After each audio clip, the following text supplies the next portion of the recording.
Installing Bun is very simple. Open up a folder in VS Code, then open up a terminal and simply issue the command npm install-g bun, and this will install Bun globally on your system. But be aware that if you have several projects on your system and update at some point, you may have a mild to severe breakage of some of those projects. So to get around this, you can containerize your Bun install to isolate it, which I won't cover here. I'm just making you aware of it. Right, with Bun installed, you can simply call the init command to create a Bun project. That will create all the scaffolding you need if you just run through the options and choose the defaults. Notice over on the left side, we have all of our standard node modules, folder, gitignore, bunlock file, the index.ts, which of course is the entry point to the application where everything fires off from, depending on your scripts.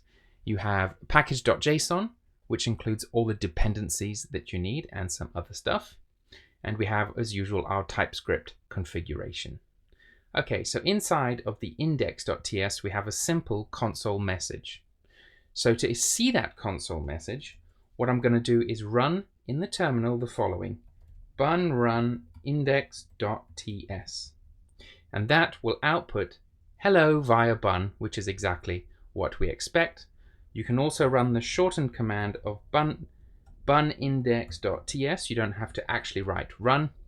Or if you don't like doing that, in your package.json, you can define some scripts that will do all of that automatically for you when you call npm run, whatever the name of your script is. So if you're a Node developer, this should look very, very familiar.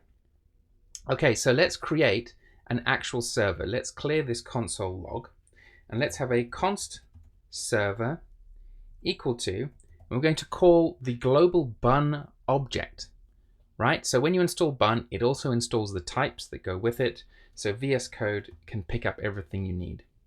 Then we're going to call the serve function, and we're going to pass in an object to define what our server, all the bits and pieces our server needs. So for example, we need a port, which in our case is 3000. And then we're going to define some routes, or in this case, just a single route. And you define it by calling the fetch function, which fires when any request is received. A get, a post, a delete, doesn't matter what it is, this will be fired in native Bun. Now what does this do? Well, we have to return something if someone requests something from our server. So we're going to return a new response, which again comes from the Bun types. And I'm just going to go, hello, I am Dev. Okay, and that is going to return that. And you'll notice all of the errors have now gone away.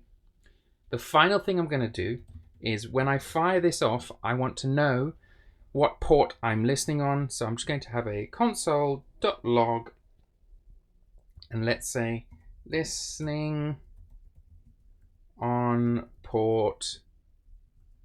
And then we're just going to have our server, which comes from the const that we declared earlier, dot, and we can grab the port directly from that.